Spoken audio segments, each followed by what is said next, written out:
Shark tank India के successful होने के बाद जो कॉपी कैट है आखिरकार सामने आ ही गया है। मैं बात कर रहा हूँ शार्क टैंक पाकिस्तान की। तो फाइनली शार्क टैंक पाकिस्तान ने इंडिया से सीखते हुए कैसे बिजनेस करते हैं और इंडिया में ऐसे ऐसे स्टार्टअप आइडियाज़ कैसे सक्सेसफुली रन हो रहे हैं, तो इनको लगा कि हमें भी कुछ कॉपी करना चाहिए। हमारे पाकिस्तान में भी तो बहुत सारे ऐसे स्टार्टअप्स आइडियाज़ हैं, तो क्यों ना उन्हें भी आगे किया जाए। तो हर चीज़ में तो कॉपी करता ही है पाकिस्तान हमारा, है ना, पड़ोसी देश का। तो इसमें पीछे कैसे रहेगा? अब पता नहीं कैसे इन लोगों ने जुगाड़ करके शार्क टैंक पाकिस्तान का कॉपीराइट लिया है, मतलब शार्क टैंक का कैसे कॉपीराइट लिया है पाकिस्तान के लिए।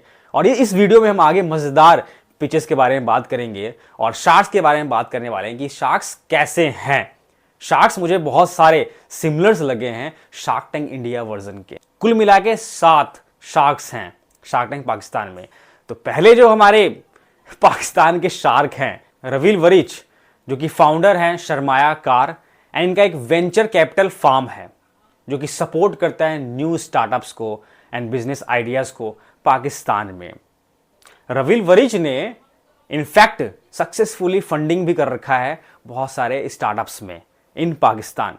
लाइक जो स्टार्टअप्स हैं बाइकिया, दवाई एंड पतरी। कहाँ से पैसा आ रहा है? हम तो यही से सुनते आ रहे हैं कि पैसा तो होता नहीं पाकिस्तान के पास जो कि लोन्स रीपे कर पाए अदर कंट्रीज़ का, चाइना का। तो ये सब कैसे हो रहा है? रविल वरिच है, मैं तो अभी सुन रहा हूँ इसने मॉर्गन स्टैनली में भी काम कर रखा है और सिटी ग्रुप में भी।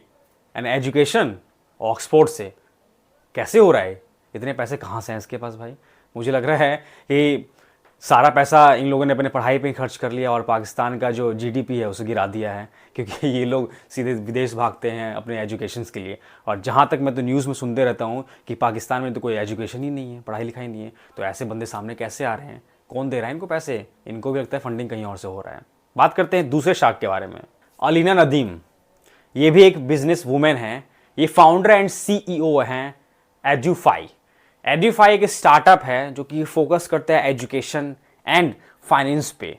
आप सोच रहे होंगे एजुकेशन और फाइनेंस ये दोनों तो अलग अलग चीज़ें हैं और ये दोनों ही पाकिस्तान में नहीं हैं, तो ये लोग कैसे कर पा रहे हैं, ध्यान कैसे दे रहे हैं और इतने बड़े बड़े फिलोंथ्रपिस्ट बन रहे हैं? पाकिस्तान में एजुकेशन का दूर दूर तक नाम नहीं है। अलीना नदीम का नाम इनफैक्ट एशियाज बिजनेस पर्सन में भी इनका नाम आया हुआ है, सबसे यंग में। और इन्होंने स्टडी किया है MIT से, इनका एजुकेशन जो कंप्लीट हुआ है।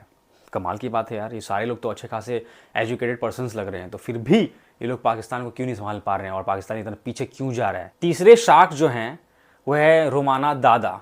ये है को founder of fly forward ventures and ये एडवाइज़र भी हैं पाकिस्तान में सऊदी अरेबियन इन्वेस्टमेंट वेंचर है जो कि पाकिस्तान में है। फैज़ल आफ्ताब जो कि चौथे शार्क हैं, ये हैं founder and CEO of Jain venture capital.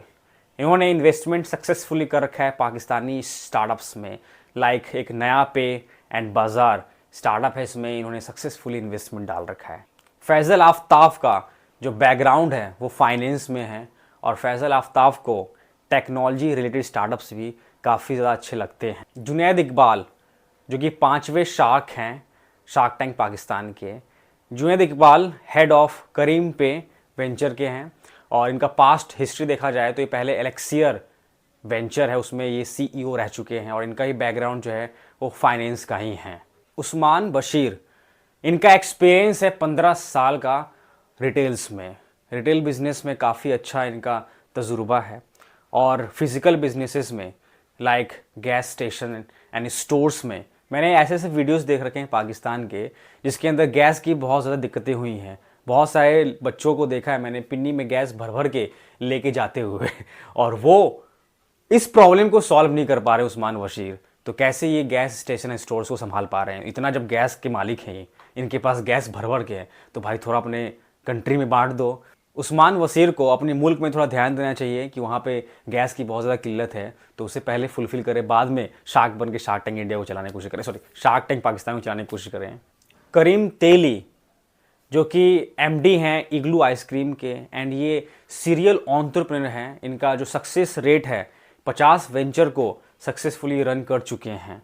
करीम तेली की एक्सपर्टीज़ जो है वो है consumer goods and IT sectors में। करीम तेली ने अपना एजुकेशन कंप्लीट किया है ग्रीनविच फ्रॉम बॉस्टन यूनिवर्सिटीज़। तो इनका सारा जो जितने भी सारे शार्क्स हैं वो सारे एजुकेशन कर रखे हैं बाहर कंट्रीज से।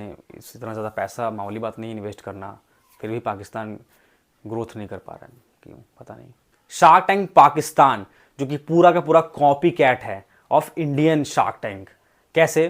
तो इसके अंदर जितने भी शार्क्स हैं ये कहीं ना कहीं अपने आप को पूरा उतार चुके हैं जो हमारे इंडियन शार्क्स हैं उसके जैसा। कैसे? तो कुछ शार्क एकदम सेम टू सेम वैसा ही लुक लेने की कोशिश की हैं शार्क टैंक पाकिस्तान में। जैसे कि फैजल आफ्ताब जो हैं एकदम अशनीर ग्रोवर की तरह लगते हैं। दूसरे हैं उस्मान वशीर, ये तो बिल्कुल ही चश्मे उसमें मार के जैसे अनुपम मित्तल हमारे शार्क टैंक इंडिया में बैठे रहते हैं कुर्सी पे जज बन के, बिल्कुल टिप टॉप एकदम जेल वेल वैक्स वैक्स मार के, है ना, गॉगल के बिना तो बात ही नहीं करते। तो वैसे ही उस्मान वसीर भी है जो शार्क टैंक पाकिस्तान में वैसे ही बैठे रहते हैं चश्मे उसमें मार के, बिल्कुल सेम लगते हैं कि अनुपम मित्तल ही हैं। तो कहीं ना कहीं लग रहा है मुझे कि यहाँ का शो देख के वो अपने आप को रेडी हुए हैं वो और जाके कुर्सी पे बैठ गए हैं एज अ जज। शार्क टैंक पाकिस्तान का सीजन 1 एपिसोड 1 के बारे में बात करते हैं। इसके अंदर शार्क्स तो उतना ज़्यादा पसंद नहीं आया मेरे को, लेकिन इसकी एंकर जो होस्ट है वो काफ़ी ज़्यादा पसंद आई है। भाई बोलने का अंदाज तो इतना ज़्यादा क्रिस्टल एंड क्लियर है कि आप भी देखोगे तो बस देखते रह जाओगे, किसी और पर नज़र नहीं जाएगी, लेकिन होस्ट पे ज़रूर आपकी नज़र जाएगी। फर्स्ट टाइम जैसे ही मैंने शार्क टैंक पाकिस्तान को देखा तो सबसे पहले मेरी जो नज़र है वो लोगों पे गई। लोगो बिल्कुल ऐसा लग रहा है डुप्लीकेट कॉपीड है शार्क टैंक अमेरिका का। लोगों पे कुछ सही से काम किया गया नहीं है। एपिसोड की शुरुआत होती है एक स्टार्टअप आइडिया, जो कि आइडिया नहीं था, क्रिकेट के साथ में, यानी क्रिकेट प्लेयर अपने स्टार्टअप को लेके आया था नॉक स्पोर्ट्स। कहीं ना कहीं पाकिस्तान अपने स्टार्टअप को एज अ क्रिकेट भी दिखाना चाह रहा था। सबसे पहले क्रिकेट के स्टार्टअप से ही शुरू किया है शार्क टैंक पाकिस्तान को।